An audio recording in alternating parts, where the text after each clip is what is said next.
নমস্কার সবাইকে, গুলু মম এবং ডটার চ্যানেলে আপনাদের স্বাগতম। আজকে আমরা দেশি মুরগির একটি মজাদার রেসিপি নিয়ে আপনাদের মাঝে হাজির হয়েছি।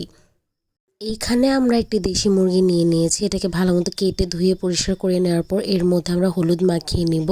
হলুদ মাখিয়ে ভালো মতো এটাকে চুলার উপরে সেঁকে নিব, যেন কোনো প্রকার চুল থাকলে যেন ওগুলো ভালো মতো পুড়ে যায়। এখানে মুরগিটাকে ভালো মতো সেঁকে নেওয়ার পর আমরা এখানে পেঁয়াজ, আদা, রসুন এবং শুকনো মরিচ নিয়ে নিয়েছি। পেঁয়াজগুলোকে ভালো মতো কুচিয়ে নিয়েছি এবং একটা পাটার মধ্যে আমরা শুকনো মরিচ, রসুন এবং আদাটা ভালো মতো বেটে নিব। ফার্স্টে এখানে আমরা মরিচটাকে একদম ভালো মতো মিহি করে বেটে নিব। এরপর আদাটাকেও ভালো মতো মিহি করে বেটে নিব। এরপর রসুনটাকে আমরা ভালো মতো ছেঁচে নিব, ওটাকে একদম মিহি করে বাটবো না।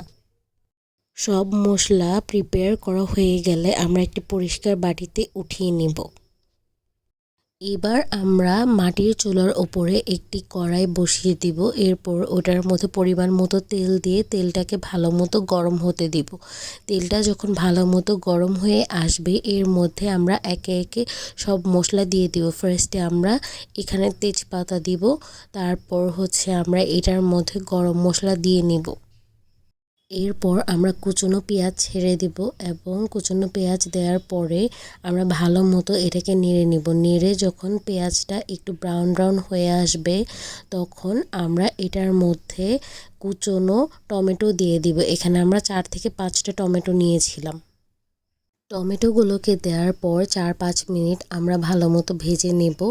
এরপর থেতলে রাখা রসুনগুলো এর মধ্যে দিয়ে আবার ভালো মতো নেড়ে চেড়ে নিব। এরপরে একে একে আমরা বাটা মশলাগুলোকেও অ্যাড করে দিব। ফার্স্টে ছেঁচে রাখা আদাটা দিয়ে দিব, এরপর বেটে রাখা মরিচটা দিয়ে দিব।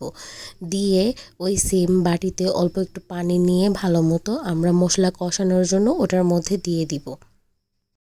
এই পর্যায়ে যখন টমেটোগুলো একটু গলে গলে আসবে তখন আমরা কিছুটা পানি অ্যাড করে দিব, যেহেতু মশলাটা একদম শুকিয়ে গিয়েছে। এরপর আমরা একে একে গুঁড়ো মশলা অ্যাড করে দিব। ফার্স্টে এখানে আমরা কিছুটা হলুদ গুঁড়ো দিয়ে দিয়েছি, ধনিয়া গুঁড়ো দিয়ে দিয়েছি এবং অল্প একটু মরিচ গুঁড়ো দিয়ে দিয়েছি, যেহেতু আগে আমরা বাটা মরিচ ইউজ করেছি, বেশি মরিচ গুঁড়ো দেওয়া হয়নি এখানে।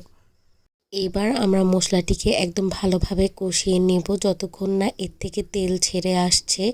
এবং এটার মাঝখানে আমরা লবণ অ্যাড করেছিলাম, ওটা ক্লিপ নেওয়া হয়নি। এই পর্যায়ে আমরা দেখতে পাচ্ছি যে মশলাটা থেকে তেল ছেড়ে দিয়েছে। এর মধ্যে আমরা আরেকবার পানি অ্যাড করে আবার কষিয়ে নিয়েছিলাম। একদম ভাজা ভাজা করে নেব মশলাটাকে। যখন ভালো মতো কষানো হয়ে যাবে, সম্পূর্ণ মশলার কাঁচা গন্ধটা চলে যাবে, এর মধ্যে আমরা ধুয়ে রাখা মাংসগুলো অ্যাড করে দিব।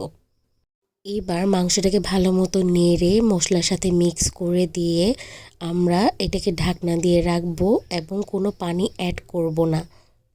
তারপর আমরা ঢাকনাটা খুলে কিছুটা লবণ অ্যাড করে আবার আমরা এটিকে নাড়িয়ে দিব যেন নিচে না লেগে যায়। এভাবেই বারে বারে আমরা ঢাকা দিব এবং এইটাকে কষাবো। যখন মাংসটা ভালো মতো কষে আসবে তখন এর মধ্যে আমরা গরম পানি দিয়ে দিব যেন এটা ভালো মতো সিদ্ধ হয়ে যায়। যখন রান্নার প্রসেসটা প্রায় অর্ধেক হয়ে আসবে তখন আমরা 1 চামচ আদা রসুন বাটা অ্যাড করে দিব এবং সম্পূর্ণ রান্নাটাই ঢাকা দিয়ে কমপ্লিট করতে হবে, যেহেতু দেশি মুরগি একটু শক্ত।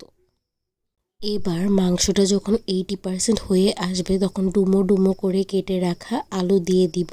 আলু দিয়ে ভালো মতো নেড়ে চেড়ে আবার এটাকে ঢাকনা দিয়ে রেখে দেব। আলুটা যখন সিদ্ধ হয়ে আসবে এরপর আমরা এর মধ্যে কাঁচামরিচ অ্যাড করে দিব ফ্লেভারের জন্য এবং 1 চা চামচ গরম মশলা এবং জিরা গুঁড়া অ্যাড করে দিব। আমাদের রান্না কমপ্লিট। এটা সাদা ভাত, পোলাও কিংবা পরোটা দিয়ে খেতেও খুবই মজা লাগবে। আমি এখানে সার্ভ করেছিলাম পোলাওয়ের সাথে, খুবই সুস্বাদু হয়েছিল। এটা আপনারা অবশ্যই বাসায় ট্রাই করে দেখবেন।